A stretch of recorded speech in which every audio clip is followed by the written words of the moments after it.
ಈ ಟಿವಿ ನ್ಯೂಸ್ಗೆ ಎಲ್ಲ ರೈತರಿಗೆ ಸ್ವಾಗತ. ರೈತರೇ, ಇವತ್ತಿನ ವಿಡಿಯೋದಲ್ಲಿ ಇವತ್ತಿನ ಡೇಟ್ ಆದಂಥ 16/2/2025 ಮಾರುಕಟ್ಟೆಯ ಬೆಲೆಯನ್ನು ತಿಳಿದುಕೊಂಡು ಬರೋಣ. ಈರುಳ್ಳಿಯದು, ಉಳ್ಳಾಗಡ್ಡಿಯ ರೇಟು ಬೆಳಗಾವದು ಕಡಿಮೆ ಬೆಲೆ ಅಂದರೆ 1000 ರೂಪಾಯಿ ಒಂದು ಕ್ವಿಂಟಲ್ಗೆ ಇದೆ. ಈರುಳ್ಳಿ ಬೆಲೆ ಕಡಿಮೆ ಅಂದರೆ 1000 ರೂಪಾಯಿ. ಹಾಗೆ ಮೀಡಿಯಮ್ ಅಂದರೆ 2000, ಅತಿ ಹೈಯೆಸ್ಟ್ ಅಂದರೆ 3000ದಿಂದ 3500 ತನಕ ಹೈಯೆಸ್ಟ್ ಇದು ಉಳ್ಳಾಗಡ್ಡಿಯ ರೇಟ್ ಆಗಿದೆ ಇವತ್ತಿಂದು. ಹಾಗೆ ರೇಟ್ ಬಂದು 1 kgಗೆ ಮೀಡಿಯಮ್ ನೋಡ್ಬೋದಾದರೆ 25ರಿಂದ 35 ರೂಪಾಯಿ 1 kgಗೆ ಬೀಳ್ತೈತೆ ನೋಡ್ರಿ ರೈತರೆ. 1 kgಗೆ 25ರಿಂದ 30 ರೂಪಾಯಿ ಬೀಳ್ತದೆ.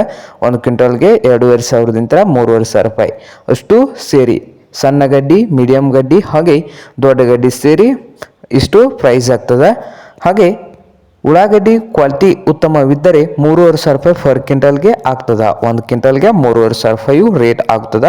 ಇದು ಇಂದಿನ ಬೆಳಗಾವಿಯ ಮಾರುಕಟ್ಟೆಯ ಬೆಲೆ ಇದಾಗಿದೆ ರೈತರೇ. ಹಾಗೆ ಇನ್ನೂ ಯಾರು ಹೊಸದಾಗಿ ಚಾನಲ್ ನೋಡ್ತಾ ಇದ್ದರೆ ಸಬ್ಸ್ಕ್ರೈಬ್ ಆಗಿ. ಹಾಗೆ ನಾವು ಪ್ರತಿದಿನ ಮಾರ್ಕೆಟ್ ನ್ಯೂಸನ್ನು ಅಪ್ಲೋಡ್ ಮಾಡ್ತಾ ಇರ್ತವೆ. ಸಬ್ಸ್ಕ್ರೈಬನ್ನು ಕೂಡಲೇ ಆಗಿ ರೈತರೇ.